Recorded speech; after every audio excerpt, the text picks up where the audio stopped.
Okay, for this video, is going to be my top 25 SummerSlam matches, an updated version of it. But before I get to the list, just want to do a quick little preview of SummerSlam 2020 taking place on Sunday.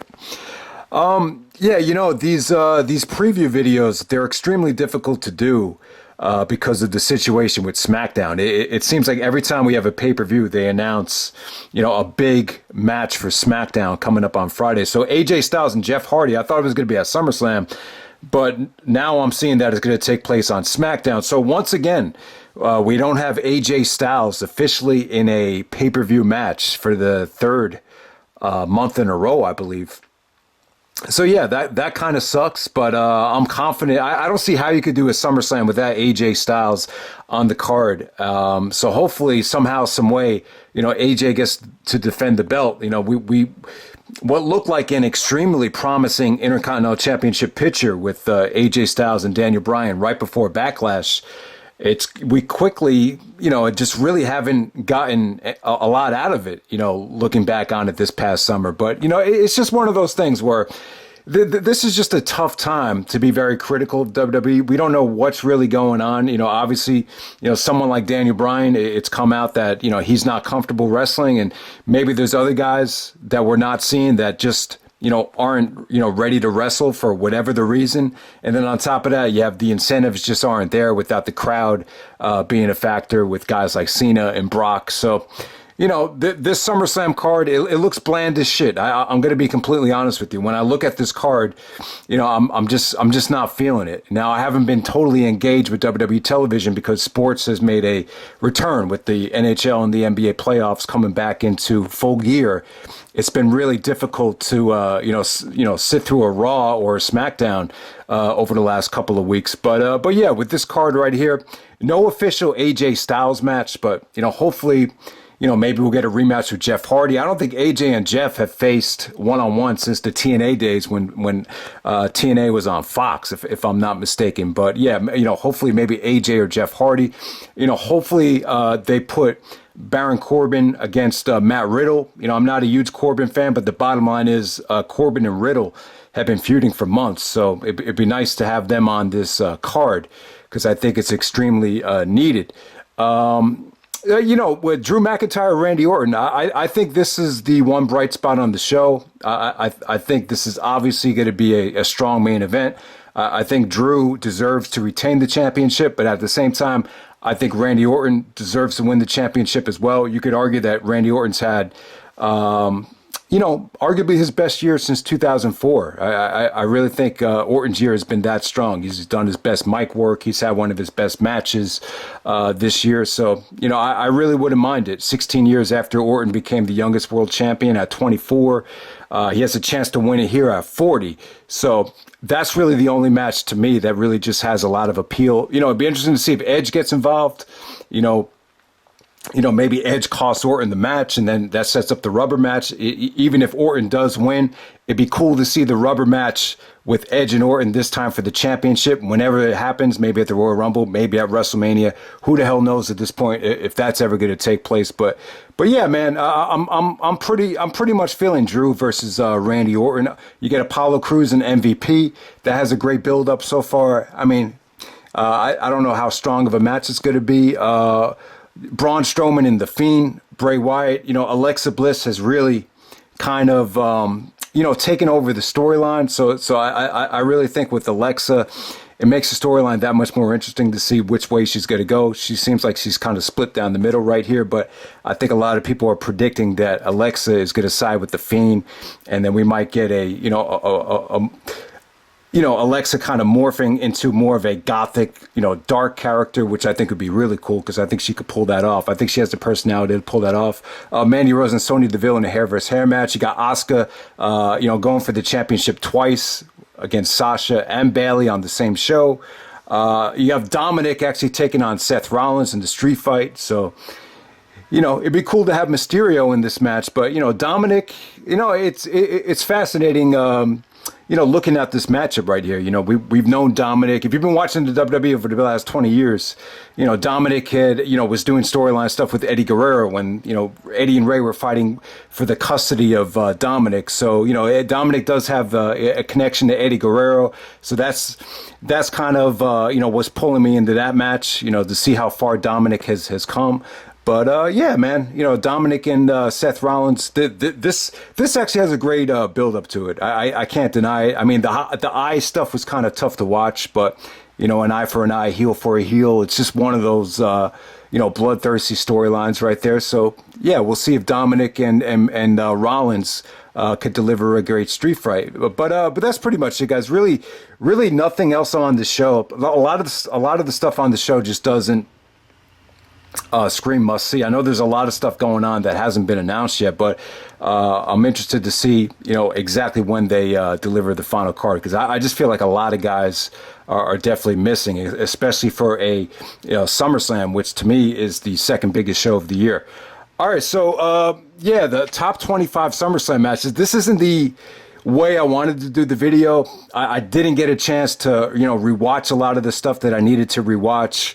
So this isn't going to be, a video where I, show the picture of every match. That, like I was saying, this really wasn't the way I anticipated doing the video. But yeah, I mean, with the way everything happened this month, just a lot of stuff going on, and losing power, losing satellite. I mean, there's just been a lot of crappy weather going on, so I really wasn't able to, get to a lot of classic SummerSlam reviews. Wasn't able to get to a lot of these matches, but just based off of my memory, I feel like these are the best 25 SummerSlam matches that have taken place so far. So if anyone has.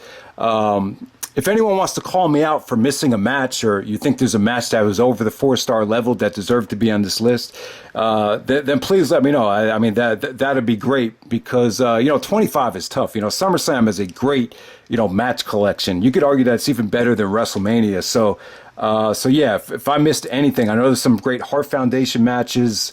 Austin versus Undertaker. I mean, there's a lot of stuff that I passed up on, but 25, that's a competitive list. All right, so this is gonna be rapid fire. I'm not gonna spend a lot of time on each match. So 25, I have Ravishing Rick Rude taking on the Ultimate Warrior from SummerSlam '89. I feel like that's the match where really gave Warrior momentum.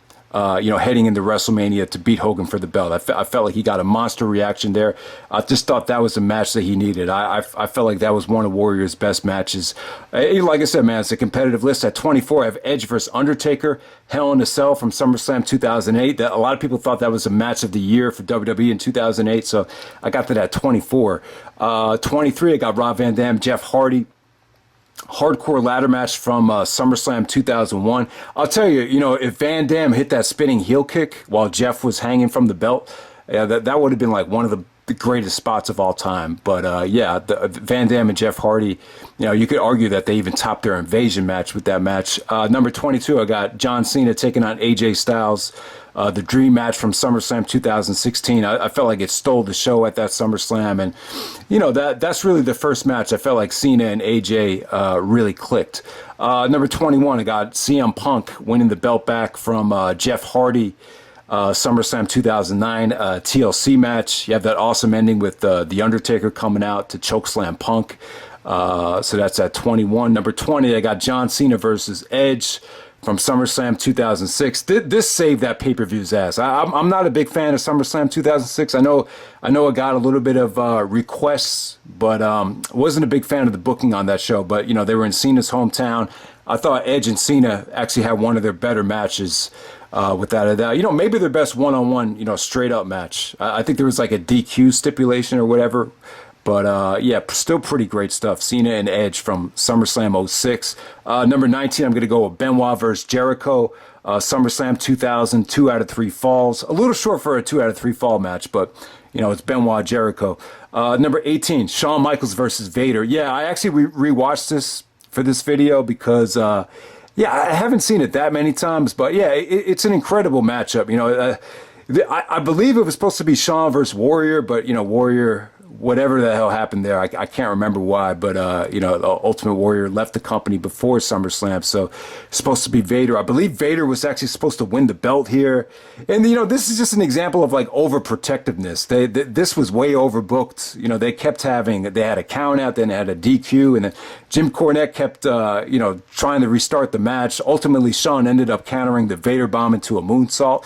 But, you know, great stuff between these two guys. You know, Shawn worked well with bigger guys, and, you know, him and Vader, they could have done some more stuff when you think about it. But, you know, if you could look past the overbooking, it's a hell of a combination. And, you know, I mean, one of the things I think about with this match is the Jim Cornette's relationship with Shawn Michaels. Like, I don't know, something must have happened here that really pissed Jim Cornette off, because if you watch that YouTube video, like the world buries Shawn Michaels or everyone shoots on Shawn Michaels, before every single bite, they have Jim Cornette just say, and fuck you, Shawn. Oh, fuck you, Shawn. So, I don't know. Something must have happened there. I know both guys don't like each other, but, you know, a lot of people don't like Shawn Michaels, but, you know, a lot of people don't like Jim Cornette either. So, number 17, I got Eddie and Ray, that custody match for Dominic that I was just talking about. Yeah, so it's pretty cool that Dominic has a, you know, match at this SummerSlam, and we're still talking about the SummerSlam where Dominic was involved with. That was a ladder match for the custody of Dominic, Eddie Guerrero versus Rey Mysterio. The funniest part of the match is when Eddie starts yelling at Dominic, and he's like, what are you doing? I'm your father now, S.A. Like, Eddie's calling like this little kid. I don't know, how old was Dominic? He was like 8 years old at the time. He called him S.A., so I thought that was funny. 16, got to go with Angle versus Lesnar, SummerSlam 2003. Great match, underrated stuff. I feel like this match doesn't get a lot of love. You know, Lesnar tapping out to the ankle lock was just huge. Very unpredictable match, too. Very unpredictable. I just really wasn't feeling the Kurt Angle, you know, face turn with the angle slam on Vince McMahon. Like, that just didn't seem natural looking back on it. But, you know, Angle and Lesnar had a good follow-up to their WrestleMania match. Number 15, I got Chris Benoit versus Rob Van Dam, SummerSlam 2002, for the Intercontinental Championship. A lot was at stake in this match because whoever won the IC title became exclusive pop property, either Raw or SmackDown, because Van Dam won. He brought the IC title back to Raw. I thought it was a great matchup. A hell of a match between, you know, two of my favorite wrestlers right there. Number 14, I got to go with Bret Hart versus The Undertaker, SummerSlam 1997. Shawn Michaels, special guest referee. You know, straight up theater. Straight up just great theater. Michaels did an incredible job as the guest referee. Just came across with a lot of charisma, but at the same time, he just came off like an enforcer. He really did. You know, Bret was great. Bret got a lot of heat on this show. I mean, he got a great heel turn with Shawn, you know, clocking Taker with the chair. The finish is just must see. I still think the Bret and Taker match really holds up. Number 13, Chris Benoit versus Randy Orton, SummerSlam 2004. Randy becomes the youngest champion in WWE history. Also wanted to say I felt like Benoit was the perfect guy to put over Orton. I felt like the match is one of the most meaningful title changes ever. And, you know, Benoit shaking Orton's hand at the end of the match, you know, I just feel like Benoit put over Orton a lot better than Triple H ever did for whatever many times as, you know, Triple H attempted to put over Orton. It just never really came off this legit and this genuine to me. So, yeah, that's SummerSlam 2004. Number 12, Rey Mysterio versus Kurt Angle. The blockbuster way to kick off SummerSlam 2002. That really set the tone for one of the greatest pay-per-views ever.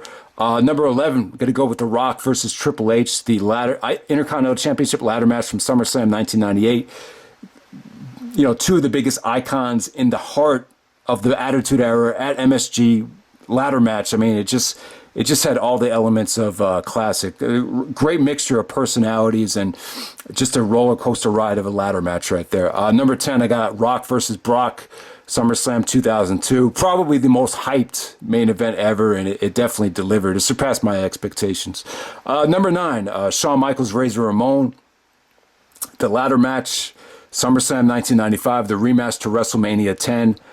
Great way. I mean, when you watch this match back, Shawn seems very frustrated, just like he did in the Vader match, but this match as well.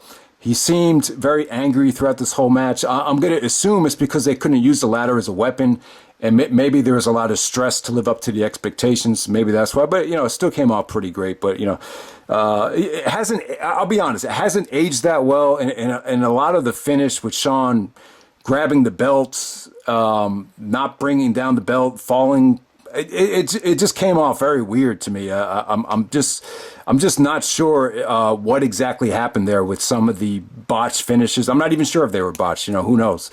Number 8, I'm going to go with CM Punk versus Brock Lesnar, SummerSlam 2013. That's well documented. One of the top 10 WWE matches from the last decade. Number 7, going to go with Edge and Christian, the Hardys and the Dudleys. The first official tables, ladders, and chairs match from SummerSlam 2000. Number 6, we're going to go with Bret Hart taking on Mr. Perfect, SummerSlam 1991. This is just a magical combination. Some combinations just, worked to perfection. And, Bret Hart and Mr. Perfect is definitely an example of that from SummerSlam 91. Number 5, I'm going to go with John Cena versus Daniel Bryan, SummerSlam 2013. I like the build up here. I thought the go home segment between Cena and Bryan was first class, and the match was just incredible. I mean, two different wrestlers, two guys that were over for extremely different reasons on different sides of the wrestling spectrum, finally colliding here. Still, like when you look back on it, you could say it's like too good to be true. That's Cena and Bryan from SummerSlam 2013. Number 4, Bret Hart versus Owen Hart, SummerSlam 94, the steel cage match. Brother versus brother. I mean, if steel cage match, that was just one of those things where it's just, if you were watching this live, you had to be on the edge of your seat. I mean, they really just did a great job of, the whole thing with escaping the cage. This had just so much drama. I mean, so unpredictable at the time. You had the whole Hart family sitting at ringside. CM Punk even said on Fox that, this is definitely his favorite Bret Hart moment in the brand new United Center. So Bret Hart was able to defend his championship before Michael Jordan even played a game at the United Center. So that's another reason why the match is very special. Number 3, I got Kurt Angle versus Steve Austin. Stone Cold defending the title during the Invasion, SummerSlam 2001. Vicious match. Amazing stuff. Amazing babyface versus heel match. This is Austin in all of his glory as a full-blown heel in 2001. Number 2, Shawn Michaels, Triple H, Shawn's return. SummerSlam 2002, the unsanctioned match. You guys know it's very well documented how amazing that the video package is and the whole match and the whole aftermath. It's one of the best things that's ever happened in WWE history. And, it's kind of like a lot of people have brought this to my attention that the Shawn Michaels return was maybe it was a side effect of Austin walking out. Maybe if Austin ever walks out, maybe the Shawn return doesn't happen or definitely doesn't happen in that fashion. But think about how,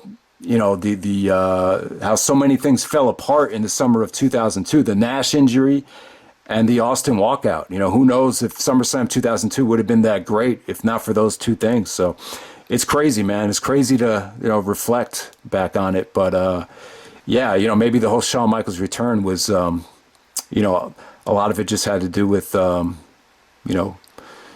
it was like an emergency call. Who knows? Number 1, I'm going to go with Bret Hart versus British Bulldog, SummerSlam 92 for a lot of reasons. I think it's important. It really kind of set the tone that, SummerSlam delivers amazing wrestling matches. I felt like it was important for Bret.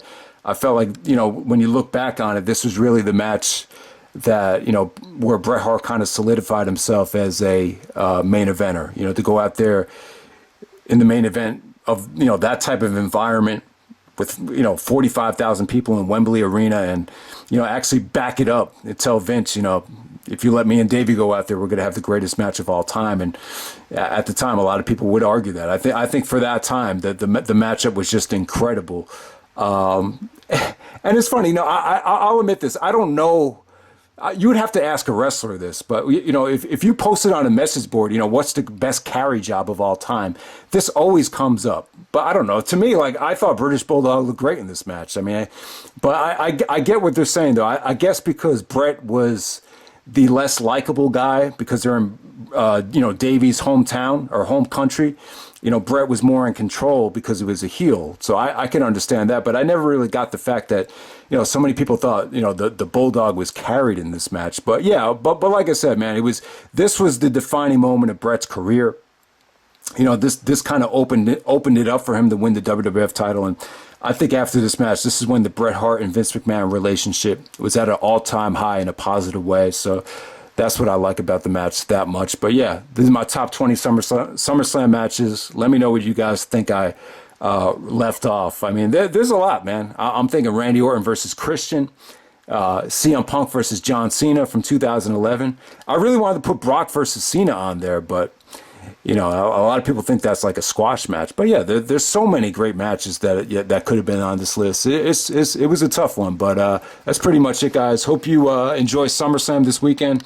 Hopefully some more matches are announced, and it's a much better card than some of the other pay-per-views we've gotten this summer. But, like I said, man, it's just a weird time. It's hard. It's hard to be critical in a time like this. But, whoever is willing to step up to the plate and, deliver at SummerSlam, hopefully it's just a good show. That's all I can say about it. All right, guys. Thanks for watching, and take care. All right.